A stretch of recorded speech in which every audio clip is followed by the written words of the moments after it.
अस्सलाम वालेकुम और welcome back to Oni shorts. आज की इस वीडियो में हम 10 ऐसे फैक्ट्स का जिक्र करेंगे जो कि मुझे यकीन है कि आपको बहरी जहाज़ों के बारे में बिल्कुल भी पता नहीं थे। So without wasting any time let's start.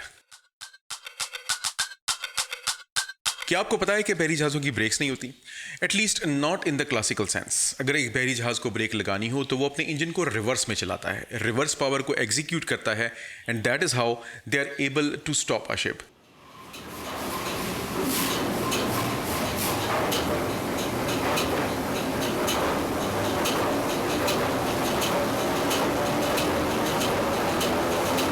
लेकिन हर जहाज़ का स्टॉपिंग डिस्टेंस अलग होता है, यानी कि ऐसा नहीं होता कि आपने मेन इंजन को रिवर्स में स्टार्ट किया और आपका जहाज़ चुटकी बजाते ही रुक जाएगा। It does not happen like that. अगर हम कुछ मेमथ किस्म के जहाज़ों की बात करें, at least one of the ships that I stayed on, तो उसका स्टॉपिंग डिस्टेंस नॉर्मल कंडीशंस में without crash astern approximately 8 nautical miles था, यानी कि वो जहाज़ 15 किलोमीटर लेता था इससे पहले कि वो रुक जाए। और अगर आप फुल अस्टर्न को ऑपरेट करें तो तकरीबन 7 किलोमीटर, और अगर क्रैश अस्टर्न को ऑपरेट करें तो फिर भी तकरीबन 3 से 3.5 किलोमीटर उस जहाज़ को लगते थे रुकने के लिए। और ये उन वजूहात में से एक वजह है कि जिसके लिए आपको ठीक ठाक किस्म की प्रोफिशिएंसी चाहिए होती है जहाज़ को चलाने के लिए, सो दैट यू नो जहाज़ को रोकना कब है।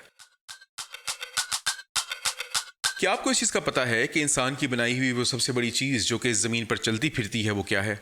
इट इज़ शिप्स, बहरी जहाज़। They are the largest man made moving objects. अगर हम सिर्फ और सिर्फ पर्सपेक्टिव की बात करें तो कुछ ऐसे बहरी जहाज़ भी थे जो कि 4,75,000 टन के आसपास डेड वेट कैरी करते थे, इससे भी थोड़ा सा ज़्यादा। They are by far the hugest ये वर्ड तो नहीं है, मैंने इन्वेंट कर दिया है। They are the hugest man made objects जो कि ज़मीन पर चलती फिरती थी। How fascinating is that. और अगर हम इसी के पर्सपेक्टिव में मोमेंटम को देखना चाहें तो आप मेरा पिछला जहाज ले लीजिए, approximately 1.5 lakh ton dead weight वो कैरी करता था, और जब फुली लोडेड होता था तो उसकी डिस्प्लेसमेंट यानी कि पूरा वजन जो जहाज़ का है that use to be approximately 175,000 metric tons. और अगर आप उस जहाज़ का मोमेंटम कैलकुलेट करना चाहें जब वो जहाज़ अपनी नॉर्मल स्पीड यानी कि 15 नॉट के आसपास चल रहा हो और फुली लोडेड हो, तो क्या आपको मालूम है कि उस जहाज़ का मोमेंटम कितना था? 13,45,750 टन मीटर पर second. That is a lot of momentum, crashing sort of momentum. जिस चीज़ में जहाज़ टकराएगा जाके उसका कुछ नहीं बचना। क्या आप लोगों को पता है कि अ शिप इज कॉल्ड शी?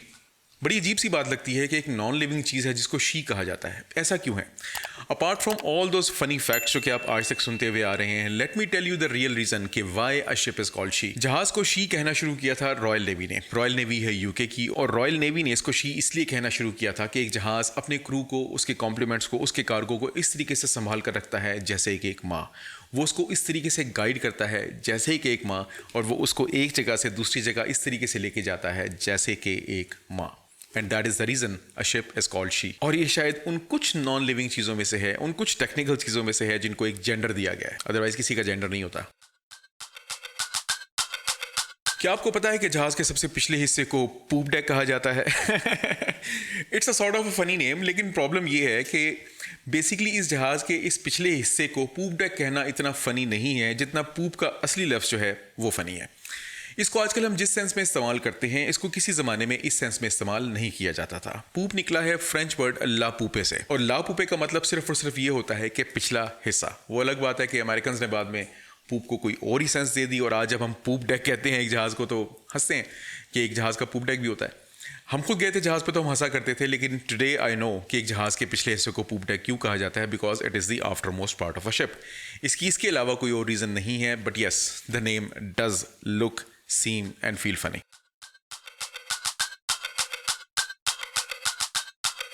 जहाज़ के टॉप मोस्ट पार्ट को मंकी आइलैंड कहा जाता है। Again it's a funny name. जहाज़ का डेक है उसको मंकी आइलैंड क्यों कहा जाता है? इसकी बुनियाद पड़ी पुराने जहाज़ों में। पुराने जहाज़ों की तरह आज भी खैर एक आफ्ट मास्ट और एक फॉरवर्ड मास्ट, दोनों के दोनों मास्ट होते तो ज़रूर हैं जहाज़ के ऊपर, जहाँ पे डिफरेंट चीज़ें लगी हुई होती हैं। लेकिन आफ्ट मास्ट और फॉरवर्ड मास्ट के कुछ ऐसे काम हैं जो कि पहले किसी ज़माने में होते थे लेकिन आज नहीं होते। उनमें से एक काम होता है वॉच कीपिंग का। पहले आपकी फॉरवर्ड में भी एक पोस्ट हुआ करती थी जिस पर बंदा खड़ा होकर वॉच करता था। आप लोगों ने टाइटैनिक देखी है तो उसमें अपने फॉरवर्ड वॉच कीपर देखा होगा, अब नहीं होता। इसी तरीके से जो पिछला हिस्सा होता था, जो आफ्ट मास्ट जहाज़ का होता था, उसके ऊपर यूजुअल वॉच कीपिंग तो नहीं की जाती थी, लेकिन अगर ज़रूरत पड़े तो वहाँ पर बंदे को चढ़ाकर खड़ा कर दिया जाता था। और जब वो बंदा ऊपर चढ़ता था ना, तो ऐसे लगता था कि जैसे एक बंदर दरख्त के ऊपर चढ़ रहा है। एंड दैट इज़ वाई वो जो खड़े होने की जगह थी जहाँ पे वो वॉच कीपर खड़ा हुआ करता था, उसको मंकी आइलैंड का नाम दिया गया। अब वो जगह तो नहीं रही, लेकिन नाम स्टिल मौजूद है, and that is the reason why the top most deck of a ship और top most roof of a ship is called monkey island. अगर आपको अभी तक के ये फन फैक्ट्स अच्छे लग रहे हैं, पसंद आ रहे हैं, तो अपने दोस्तों के साथ जरूर शेयर कीजिए और लाइक कर दीजिए। अगेन, मैं बार बार नहीं कहना चाहता, but this is what the YouTube of today is. अगर वीडियो को लाइक्स नहीं मिलते तो वो वीडियो ज्यादा प्रोमोट नहीं होती। Another fun fact, do you know that ships don't travel in a straight line, or not on the long passages at least? इसकी एक वजह होती है, and that thing is called as great circle sailing. हम लोग जमीन के curvature को, क्योंकि जमीन गोल है, मैं बार बार ये बात अपनी बेतहाशा किस्म की वीडियोस में दोहरा चुका हूँ, उस कर्वेचर का हमें ना सिर्फ ये कि इस्तेमाल करना होता है, बल्कि उसका फ़ायदा भी उठाना होता है। जहाज़ जब कर्व्ड लाइंस में चलते हैं तो अपना डिस्टेंस जल्दी तय कर लेते हैं, बल्कि डिस्टेंस जल्दी तय करते नहीं कहना चाहिए, डिस्टेंस कम होता है। लेकिन अगर आप स्ट्रेट लाइन में जाएं, नाक की सीध में, तो आपका वो फासला बढ़ जाता है। Differences Mercator and great circle selling, इसके बारे में फिर कभी वीडियो बनाएंगे। लेकिन बहरहाल, आप लोग जो कॉमनली सोचते हैं ना कि एक मुल्क से दूसरे मुल्क जा रहे हैं तो हमने सीधा मुंह किया उस मुल्क की जाने पर हमने चलना शुरू कर दिया, नो, ऐसा नहीं होता। हम लोग एक सर्कल में जाते हैं, एक दायरे में जाते हैं। Isn't that amazing? अगर आपको आज तक की वीडियो पसंद आ रही है, अच्छी लग रही है, और आपको कुछ ना कुछ सीखने को, जानने को, समझने को मिल रहा है, तो चैनल को सब्सक्राइब कर दो यार। Again, this is the name of the game of YouTube. क्या करूं? मैं कहना नहीं चाहता, लेकिन क्या करूं? अगर आपके चैनल को सब्सक्राइब नहीं किया जाएगा तो आपको चैनल ग्रो नहीं करेगा। This is how the things are. क्या आप लोगों को पता है कि दुनिया का 90% ऑफ द ट्रेड बहरी जहाज़ों के जरिए होता है? बल्कि according to some statistics, international trade even more than 90% बहरी जहाज़ों के जरिए होता है। और क्या आपको पता है कि इसके कॉन्सिक्वेंसेस हो क्या सकते हैं अगर आप दुनिया के बहरी जहाज़ों को रोक दें? तो कुछ कंट्रीज ऐसे होंगे जिनकी इकोनॉमी बिल्कुल एकदम डाई डाउन हो जाएगी, जो कि कंप्लीटली इंपोर्ट और एक्सपोर्ट के ऊपर इन्हिसार करते हैं। इस दुनिया में शिपिंग उतनी ही वाइटल है जितना कि इंसान के जिस्म के लिए खून।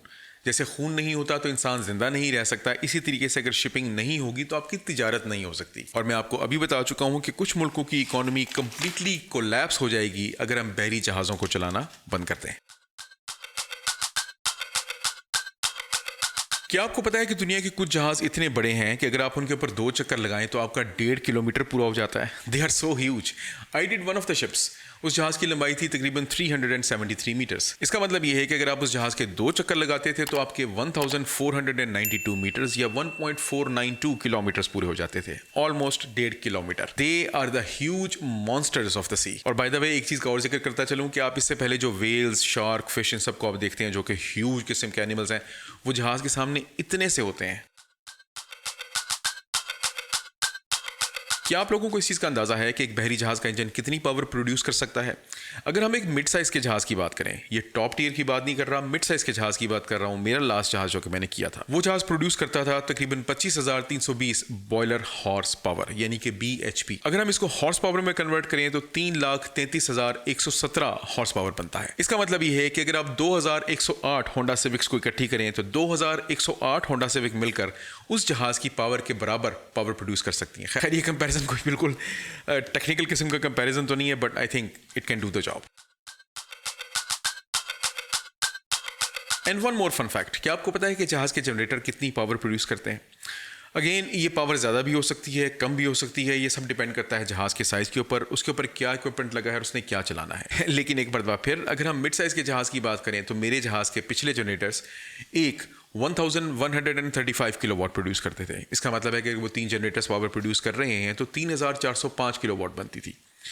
अगर हम पाकिस्तान की सन 2016 तक की स्टैटिस्टिक्स देखें तो एक घर 235 किलोवाट आवर कंज्यूम करता था। इसको हम तकसीम कर दें 24 के ऊपर तो हमारे पास फिगर आती है 9.9 की। लेकिन ये पावर आपकी कंटिन्यूसली हर वक्त कंज्यूम नहीं होती, तो हम सेफ्टी मार्जिन के तौर पे एक फिगर ले लेते हैं 5 की। अगर हम 3405 को 5 के ऊपर डिवाइड करें तो हमारे जहाज के जनरेटर तकरीबन 700 घरों को बिजली दे सकते थे। And to be precise, it is around 682 homes. Mean time, अगर आप ये जानना चाह रहे हो कि दुनिया के 10 बड़े जहाज जो कि आज तक के बने हैं वो कौन है, तो वो वीडियो लिंक्ड होगी यहाँ। और अगर आप ये देखना चाहें कि जहाज का इंजन कितना बड़ा होता है तो वो वीडियो लिंक्ड होगी यहाँ। अपना बहुत सारा ख्याल रखिएगा, दुआओं में याद रखिएगा। With tons of love to my Orange Shorts family and to be Orange Shorts family, this is me Zahid Nisar। आप लोग देख रहे हैं Orange Shorts और अगली वीडियो तक अल्लाह हाफिज।